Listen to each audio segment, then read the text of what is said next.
ഞങ്ങൾ മക്കളുള്ളവരാണ്. ഇത് കഫേ എന്നല്ല പറയുള്ളൂ, നിങ്ങൾ മക്കളാണ്. ഞങ്ങൾ സത്യസന്ധമായിട്ട് വന്നത്. വേറെ മോശപ്പെട്ട ഏർപ്പാടാണ് നടക്കുന്നത് ഇവിടെ. ഇത് ഒരു 9 മണിക്ക് തുടങ്ങണം, 5 മണി വരെ ആൾക്കാർ ഇങ്ങനെ വന്നും പോയിക്കും. കൊച്ചു നമ്മളെ മക്കളെ പ്രായമുള്ളവരാണ്. ഞങ്ങൾക്ക് ദുഃഖമാണ് കാണുന്നത്. നമസ്കാരം, ഞാനിപ്പോൾ നിൽക്കുന്നത് പ്രാവച്ചമ്പലത്തെ കപ്പിൾസ് കഫേയിലാണ്. സോഷ്യൽ മീഡിയയിലൂടെ വൈറലായിക്കൊണ്ടിരിക്കുന്ന ഒരു കഫേയാണ് ഈ കപ്പിൾസ് കഫേ. ഇവിടുത്തെ പ്രത്യേകത കപ്പിൾസിന് മാത്രമാണ് എൻട്രി. ഒട്ടനവധി വിവാദങ്ങളും പ്രതിഷേധങ്ങളും ഇതിനു പുറമെ ഉണ്ടാവുകയാണ് ഈ കഫേക്ക്. ഇന്നലെ ഇവിടെ ഒരു സംഭവം ഉണ്ടായി, നമുക്ക് അത് തന്നെ നേരിട്ട് കാണാം.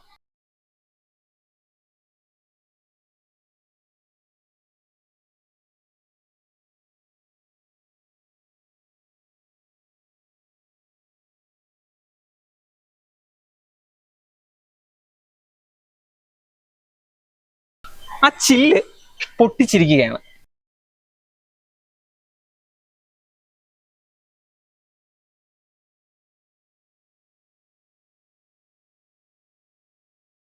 തിരുവനന്തപുരം പ്രാവച്ചമ്പലം സ്വാതി നഗറിലുള്ള കപ്പിൾസ് കഫേ രാവിലെ 9 മണി മുതൽ വൈകുന്നേരം 6 മണി വരെയാണ് പ്രവർത്തിക്കുന്നത്.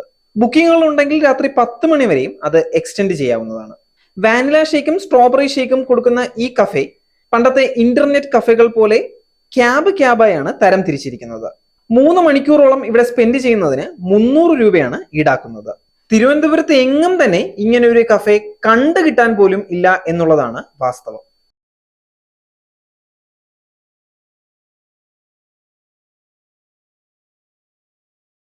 എന്താണ് ഈ കഫേ കൊണ്ടുള്ള പ്രശ്നം എന്ന് നമുക്ക് നാട്ടുകാരോടും ഇത് നടത്തുന്നവരോടും നമുക്ക് ചോദിച്ചറിയാം. കപ്പിൾസ് കഫേന്റെ നേരെ ഓപ്പോസിറ്റ് ആണ് ഞാനിപ്പോൾ നിൽക്കുന്നത്.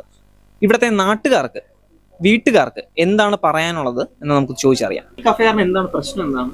പ്രശ്നം പുറത്തുനിന്നുള്ള ആരെന്നറിഞ്ഞൂടാത്തവർ. ഞങ്ങളുടെ ഇവിടെ പല പാർട്ടിക്കാർ, പല ജാതിക്കാർ എല്ലാം ഒത്തൊരുമയോടും കൂടി യാതൊരു പ്രശ്നമില്ലാതെ ജീവിച്ചു പോവാണ്. പിന്നെ പുറത്തുനിന്ന് ഒരാൾ വന്നിട്ട് അപ്പുറത്തും ഇപ്പുറത്തുമൊക്കെ ബഹളവും എനിക്കെന്ന് പറഞ്ഞാൽ ഹസ്ബൻഡ് ഇല്ല, എക്സ് മിലിറ്ററിയാണ് ഹസ്ബൻഡ്. അദ്ദേഹം മരിച്ചുപോയി. 3 മക്കൾ 3 അടുത്ത്. അതിൽ ഒരു മോള് ഡൈവോഴ്സായി, ഡൈവോഴ്സിന്റെ വക്കിലാണ്. അപ്പോൾ അതിൽ 2 പിള്ളേർ. ബാക്കി പിള്ളേരൊക്കെ ജോലിക്കൊക്കെ പോകുമ്പോൾ ഇവിടെ കൊണ്ടാക്കാൻ 7 പിള്ളേരെ നോക്കി ഞാൻ വീട്ടിനകത്തിരിക്കുന്നു. പക്ഷെ ഇവരെ കുറിച്ച് എതിർത്തെന്തെങ്കിലും പറയാനായിട്ട് എനിക്ക് ബുദ്ധിമുട്ടുണ്ട്. കഫയെ കുറിച്ച് ബുദ്ധിമുട്ടാണ്. ഈ ഞങ്ങളൊക്കെ പഴ മനസ്സാണ്, ഒരമ്മൂമ്മയാണ്. അപ്പം ഇത് കാണുമ്പം പിള്ളേരിങ്ങനെ കണ്ടുകൊണ്ടിരിക്കുമ്പം എൻ്റെ അഭിപ്രായത്തിൽ എനിക്കത് ബുദ്ധിമുട്ടായിട്ട് തോന്നാറുണ്ട്. പിന്നെ ഇന്നലെ അടി പിടി ഇതൊന്നും ഞാൻ അറിഞ്ഞില്ല, എന്നാലും അതൊക്കെ ഞങ്ങൾക്ക് ബുദ്ധിമുട്ടാണ്. മുഴുവൻ ബുദ്ധിമുട്ടാണ്. മെയിനായിട്ട് എനിക്ക് ബുദ്ധിമുട്ടാണ്. നാട്ടുകാർക്ക് മൊത്തമായിട്ട് ബുദ്ധിമുട്ട്. എല്ലാവരും വന്ന് ഇങ്ങനെ പറയുന്നുണ്ട് ഇതിനെതിരെ ഇറങ്ങാമെന്ന്. പക്ഷേ എനിക്ക് ഇറങ്ങാനൊരു ബുദ്ധിമുട്ടുണ്ട്, പേടിയാണ് അവരെ. കഫേ തുടങ്ങി ഒരാഴ്ച ആരും ഇല്ലായിരുന്നു. അപ്പോൾ പിന്നെ ആർക്കും ഒരു പ്രശ്നവുമില്ല, വഴക്കുമില്ല, ബഹളമൊന്നും ഇല്ലായിരുന്നു. അത് കഴിഞ്ഞപ്പോഴത്തേക്ക് തുടങ്ങിയത് ഫെബ്രുവരി 14 തുടങ്ങി. അപ്പോൾ അന്ന് ഒരാഴ്ചയോളം ആരും ഇല്ലായിരുന്നു. അപ്പം പിന്നെ ഇവിടെ ആർക്കും ഒരു പ്രശ്നവുമില്ല, വഴക്കും ഇല്ലായിരുന്നു. അത് കഴിഞ്ഞ് രണ്ടാമത് കുറേശ്ശെ ആൾക്കാർ വന്ന് തുടങ്ങിയപ്പോഴത്തേക്ക് ആർക്കും ബുദ്ധിമുട്ടൊന്നുമില്ല. വണ്ടി ഇതിനകത്താണ് വയ്ക്കുന്നത്. അത് കഴിഞ്ഞപ്പോൾ ഓരോരുത്തരായിട്ട് ഇങ്ങനെ പ്രശ്നങ്ങൾ വന്നുകൊണ്ടിരുന്നു.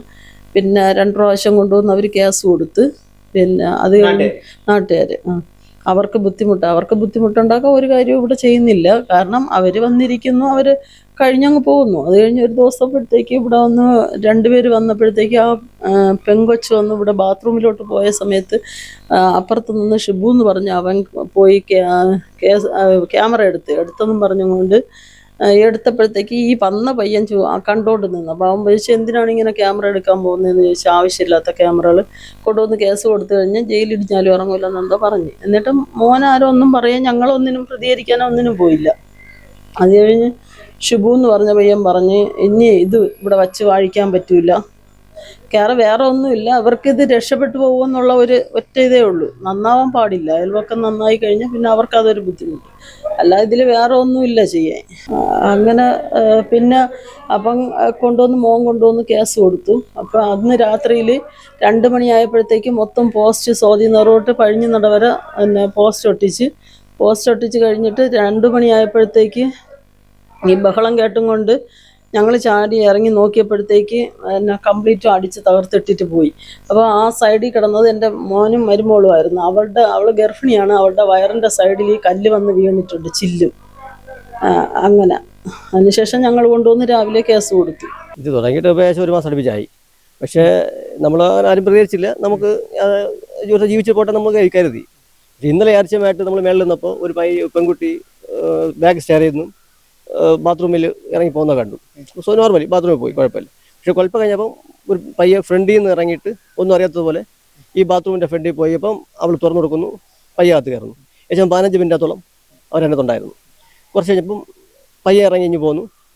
അല്പം കഴിഞ്ഞ് പെൺകുട്ടി എൻ്റെ പിറകെ ഇറങ്ങി വന്നു. അപ്പോൾ ഞങ്ങളത് വീഡിയോ എടുത്തു. വീഡിയോ എടുത്തപ്പോൾ ഈ എടുത്ത അയൽക്കാരാണല്ലോ, അയൽക്കാർ നേരിട്ട് പോയി ഒന്ന് സംസാരിക്കാനായിട്ട് ഇതിപ്പം ഈ വിഷയം ഇപ്പം നമുക്ക് തെളിവ് വേണ്ടേ? ഇത് പറഞ്ഞാൽ ആരും വിശ്വസിക്കില്ല. ഇപ്പം നമ്മൾ ആരടുത്ത് പോയി പറയും നമ്മളിത് കണ്ടെന്ന് പറഞ്ഞാൽ ആരും വിശ്വസിക്കില്ല. അങ്ങനെ നടന്നില്ലെന്നേ അവർ പറയുള്ളൂ. അപ്പോൾ അതിൻ്റെ പേരിൽ നമ്മൾ വീഡിയോ എടുത്തേ ഉള്ളൂ. അപ്പോൾ നമ്മൾ വീഡിയോ വെച്ചോടൻ തന്നെ പയ്യൻ ഈ വീഡിയോ വന്ന പയ്യൻ നമ്മളെ വീഡിയോ എടുക്കുന്ന കാണുകയും അവൻ നമ്മുടെ അടുത്ത് ചൂടാവുകയും അവൻ തിരിച്ച് നമ്മളെ വീഡിയോ എടുക്കുകയും ചെയ്തു. അങ്ങനെ അവൻ്റെ അമ്മ വന്ന് എൻ്റെ സംസാരിക്കും, ഞാൻ ചേച്ചി ഇതാണ് സംഭവം എന്ന് പറഞ്ഞു. അപ്പോൾ അവരുടെ പറഞ്ഞു ഇത് ചെയ്തെങ്കിൽ തെറ്റാണ്, ഞാനത് പറഞ്ഞ് വിലക്കിക്കാം എന്ന് പറഞ്ഞ് പോയിട്ട്. ഇതുപോലെ എപ്പോഴും സംഭവങ്ങൾ ഉണ്ടാവാറുണ്ടോ? ഇതിപ്പോൾ ഇന്നലെയാണ് ഞാൻ ഇത് കാണുന്നത്. നമ്മൾ ശ്രദ്ധിക്കാറില്ല. ഞാൻ ജോലിക്ക് പോകുന്ന രാവിലെ പോയി രാത്രി വരുന്നതാണ് നമ്മളറിയാം, കൂലിപ്പണിക്കാരാണ്. അപ്പോൾ അതൊന്നും നമ്മൾ ശ്രദ്ധിക്കാറില്ല. യാഴ്ചമായിട്ട് ഇന്നലെ മേളിൽ നിന്നപ്പോൾ കണ്ടതാണിത്. കണ്ടപ്പോൾ ഞാൻ നമുക്ക് ഇതിനു വേണ്ടിയിട്ട് എടുത്തു. അപ്പോഴത്തെ ഒരു ആവശ്യത്തിൽ എടുത്താണ്. പക്ഷെ അതൊരു തെളിവായിട്ട് നമുക്ക് കിട്ടിയെന്നുള്ളതാണ്. അങ്ങനെ അവർ കൊടുത്ത് കേസ് കൊടുത്തു.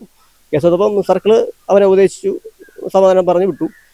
പുറത്തിരുന്ന പോലീസുകാരൻ ഞങ്ങൾ ചെയ്ത തെറ്റാണെന്നും അവൻ ചെയ്തത് നല്ലതാണെന്നും അതിൽ സ്വാഭാവികമാണെന്നും ഞങ്ങൾ വേണമെങ്കിൽ മാറിപ്പിക്കണമെന്നാണ് അവർ പറഞ്ഞത്.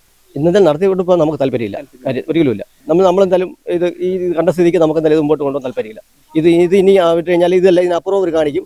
ഇതെല്ലാം നമ്മൾ സഹിക്കേണ്ടി വരും. ഇപ്പോൾ എൻ്റെ അമ്മയുണ്ട്, എൻ്റെ മക്കളുണ്ട്, ഭാര്യ എല്ലാം ചേട്ട സൗകര്യങ്ങളെല്ലാം ഉണ്ട്. ഇപ്പോൾ ഇവരെല്ലാം നമ്മൾ പരസ്പരം ഇവരെല്ലാം വരുമ്പോഴെല്ലാം നമ്മൾ നാണം കെട്ടായിരിക്കും ഇവരെ മുഖത്ത് നോക്കുന്നത്. അവർക്കത് കുഴപ്പമില്ല, അവർക്ക് നാണക്കേടാതെ ഇല്ലാത്തവരാണ്. പക്ഷെ നമുക്ക് ഇവരെല്ലാം മുഖത്ത് നോക്കാൻ നമുക്ക് നാണക്കേടുണ്ട് ഇതെല്ലാം കാണുമ്പോൾ. അതുകൊണ്ട് നമുക്ക് മുമ്പോട്ട് കൊണ്ട് താല്പര്യമില്ല. പക്ഷെ ഞങ്ങൾക്ക് ഇതുവരെ ഈ ഏരിയയിൽ തന്നെ ഞങ്ങൾക്ക് ആരും ആയിട്ട് ഒരു പിണക്കവും ഇല്ല. പക്ഷേ ഈ വീട് ബുദ്ധിമുട്ടില്ല. പക്ഷെ വീട് അടിച്ചു പൊട്ടിച്ചത് അത് ശരിയായ ഏർപ്പാടല്ല. അത് മാത്രമേ എന്ന് വെച്ചാൽ ഇത്രയും കാലം ഞങ്ങൾ ഇവിടെ വളർന്നതാണ്. വളർന്നിട്ട് ഒരു വീട്ടിൽ പോലും ഞങ്ങളിവിടെ കൊച്ചുനാൾ മുതലേ ഇവിടെ കളിച്ച് വളർന്നതാണ്. ഞങ്ങൾ അടി കൂടും, അത് അപ്പോഴങ്ങ് തീരും. പക്ഷെ ഇങ്ങനെ ഒരു വീട് ഇപ്പൊ എൻ്റെ വീടായിരുന്നാലും ഇത് തന്നെ സ്ഥിതിയാണ്. എന്തിനാണ് അടിച്ചു പൊടി? അത് മാത്രം കണ്ടുപിടിക്കണമെന്നുള്ളത് മാത്രമേ പറയാവൂ. ഈ കഫേ വന്നതുകൊണ്ട് നാട്ടുകാർക്ക് എന്തെങ്കിലും ബുദ്ധിമുട്ടുണ്ടോ? നാട്ടുകാർക്ക് കുറച്ച് പേർക്ക് ബുദ്ധിമുട്ടുണ്ട്, കുറച്ച് പേർക്ക് ബുദ്ധിമുട്ടില്ല. അതുകൊണ്ടാണല്ലോ ഇപ്പൊ ഇങ്ങനെ കണ്ടില്ലേ പോസ്റ്ററുകളൊക്കെ എഴുതി ഓടിച്ചിരിക്കുന്നത്. കുറച്ച് പേർക്കുണ്ട്, കുറച്ച് പേർക്കില്ല. ആ ഒരു ഇതാണ്. കോളേജ് കുട്ടികളൊക്കെ ഇവിടെ വന്നിട്ടുണ്ട്, അതൊക്കെ ഞങ്ങൾ കണ്ടിട്ടുണ്ട്. എന്നിട്ട് ഓട്ടോറിക്ഷയിൽ വന്നിട്ട് അവർ ഡ്രസ്സ് മാറി അകത്ത് കയറി പോകുന്നതും ഒക്കെ ഞങ്ങൾ കണ്ടിട്ടുണ്ട്. ഇവിടെ ആദ്യം പാർക്കിങ്ങിന്റെ ഒരു പ്രശ്നമായിരുന്നു ആദ്യം ഉണ്ടായിരുന്നത്. അപ്പോഴത്തേക്ക് അയാൾ തന്നെ വീട്ടിനകത്ത്, അതായത് കോമ്പൗണ്ടിനകത്ത് കയറ്റി വയ്ക്കാം എന്നുള്ള രീതി അയാൾ പറഞ്ഞു കൊടുത്തിട്ടുണ്ട്. പിന്നീട് അങ്ങ് ദൂരോട്ടൊക്കെ വണ്ടി വെച്ചിട്ട് നടന്നു വരിക, അങ്ങനെയൊക്കെയുള്ള കാര്യങ്ങളൊക്കെയാണ് സംഭവിച്ചുകൊണ്ടിരിക്കുന്നത്. ഈ സ്കൂൾ കുട്ടികൾ വരുന്ന സമയത്ത് നിങ്ങൾ ആരും ഒന്നും ചോദിച്ചൊന്നുമില്ലായിരുന്നു? എന്നുവെച്ചാൽ ഞങ്ങൾക്ക് അത് ആദ്യം സംഭവം മനസ്സിലായില്ല. ഞാൻ വിചാരിച്ചു എന്ന് വെച്ചാൽ അപ്പുറത്തെ വീട്ടിലെന്തോ പോകുന്ന കുട്ടിയായിരിക്കും എന്നാണ് വിചാരിച്ചത്. പെട്ടെന്നാണ് ഈ ഡ്രസ്സ് മാറ്റിയിട്ട് പെട്ടെന്ന് അകത്ത് കയറി പോവുകയാണ് ചെയ്തത്. പിന്നെ എന്ന് പറഞ്ഞാൽ ആരെങ്കിലും ഒരാൾ ഇറങ്ങി കഴിഞ്ഞാൽ പിന്നെ അവർ ഒറ്റപ്പെട്ടു പോകില്ലേ. ഈ പറഞ്ഞതൊക്കെ തന്നെയാണ് ബുദ്ധിമുട്ട് ഈ സ്കൂൾ കുട്ടികൾ. അപ്പം നമ്മളെ മക്കൾ ഇത് കണ്ടുകൊണ്ടിരിക്കുമ്പോൾ അവരും അത് പഠിച്ചല്ലേ വളരുന്നത്.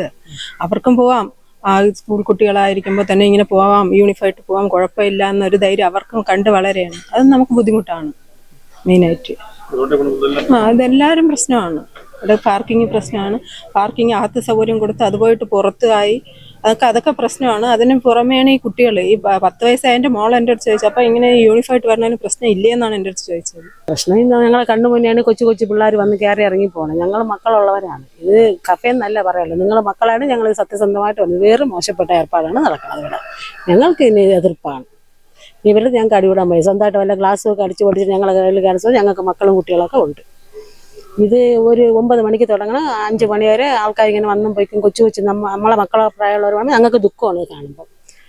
നാളെ എന്തിനാവും ഈ ഏരിയയിൽ താമസിക്കുന്നവർ ഇപ്പോൾ നാണക്കേടായിട്ട് വന്നിരിക്കും. ഇത് സത്യമായ കാര്യമാണ്. നേരിന്റെ വാർത്തകൾ നിങ്ങളുടെ വിരൽത്തുമ്പിൽ എത്താനായി സാക് ന്യൂസ് ചാനൽ സബ്സ്ക്രൈബ് ചെയ്തും ഷെയർ ചെയ്തും ഒരു ശരിയായ മാധ്യമ നിലപാടിന് പോകാൻ ഞങ്ങൾ നിങ്ങളെ ക്ഷണിക്കുന്നു.